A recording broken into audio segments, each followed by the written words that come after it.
আসসালামু আলাইকুম। নদীও আছে, নৌকাও আছে, কিন্তু মাঝি নাই। মাঝি ছাড়া কি নদী পার হওয়া যায়? আমরা যারা বাংলাদেশে উচ্চশিক্ষার স্বপ্ন দেখি, অধিকাংশ ক্ষেত্রে কিন্তু আমাদের পরিস্থিতি এরকমই। কিভাবে নিজের রিসার্চ করার যে যোগ্যতা, সেটাকে কাজে লাগিয়ে আমি পাবলিকেশনস করব? কিভাবে আমি রিসার্চ শুরু করব? কোন বিষয়ে রিসার্চ করলে আমি ফান্ডেড অপরচুনিটি পাবো?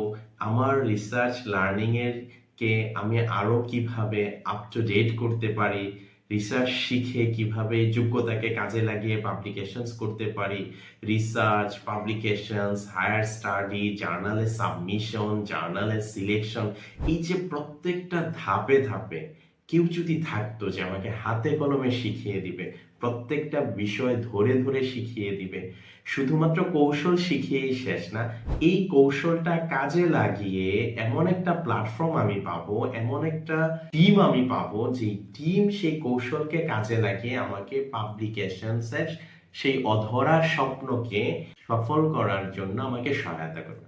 এই যদি হয় আপনার চাওয়া, আপনার এই চাওয়াকে পাওয়ায় পরিণত করার জন্য আপনি আজই সম্পৃক্ত হন পাথফাইন্ডারের আঙিনায়, যেখানে রয়েছে একদল সুদক্ষ রিসার্চারদের টিম, যারা আপনার রিসার্চ, পাবলিকেশনস, হায়ার স্টাডির প্রত্যেকটা স্টেপে আপনার সাথে ছায়া হয়ে থাকবে আপনার স্বপ্ন পূরণ করার জন্য।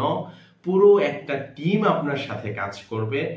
তাই আজই দেরি না করে আজই সম্পৃক্ত হন পাথফাইন্ডারের সাথে।